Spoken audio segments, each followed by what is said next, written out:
এই গণঅভ্যুত্থানের পর সকল গণহত্যার বিচার বাংলাদেশে হবে, তবে সেটা যথাযথ প্রক্রিয়ার মধ্যে দিয়ে করার ক্ষেত্রে আমরা বদ্ধপরিকর ছিলাম এবং এখনো আমরা আজকে দাঁড়িয়েও আমরা বিচার চাইছি। আমাদের আহ্বায়ক কথা বলেছেন, আমাদের সচিব কথা বলেছেন, মুখ্য সমন্বয়ক কথা বলেছেন, তারা বারবার বলেছেন যে বিচারের বিষয়টিতে আমরা বদ্ধপরিকর এবং বিচার আদায় করার জন্য আমরা কাজ করব, সেটা যে কোনো গণহত্যার ক্ষেত্রে।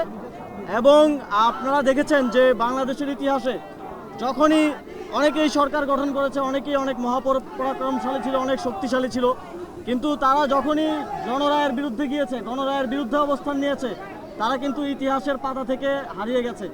বাংলাদেশে যখন ৭০-এর নির্বাচনে গণরায় একদিকে আসে এবং তাদেরকে ক্ষমতা দেওয়া হয় না, পরবর্তীতে ৭১-এ এই স্বাধীনতার প্রেক্ষাপট তৈরি হয়েছে। বাংলাদেশে ৯০-এও এই পরিস্থিতি হয়েছে, স্বৈরশাসনের বিরুদ্ধে লড়াই হয়েছে।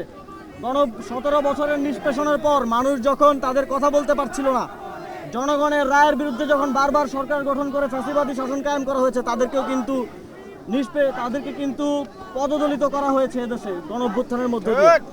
এবারও যেই গণভোটের রায়কে, জুলাই সনদকে চ্যালেঞ্জ করা হচ্ছে, গণরায়কে এক ধরনের ভুলুণ্ঠিত করে এই সরকার সামনের দিকে এগিয়ে চলতে চাইছে।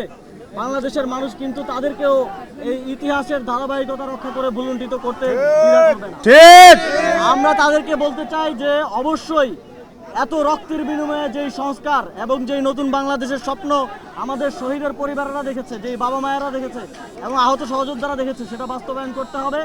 এবং এই জনরায় বাস্তবায়ন না করলে বাংলাদেশের যেই ৭০% জনগণ গণভোটে হ্যাঁ ভোটের পক্ষে ভোট দিয়েছে, তারা কিন্তু রাস্তায় নামতেও দ্বিতীয়বার ভাববে না। সুতরাং আপনারা জনগণের পক্ষে আসুন, যাতে আমরা সবাই মিলে একসাথে সুন্দর বাংলাদেশ গড়তে পারি। যদি জনগণের বিপক্ষে যান, তাহলে আমাদেরকে জনগণকে নিয়ে স্বাধীনতা রক্ষার জন্যই আবার মাঠে নামতে হতে পারে। আপনাদের সবাইকে ধন্যবাদ।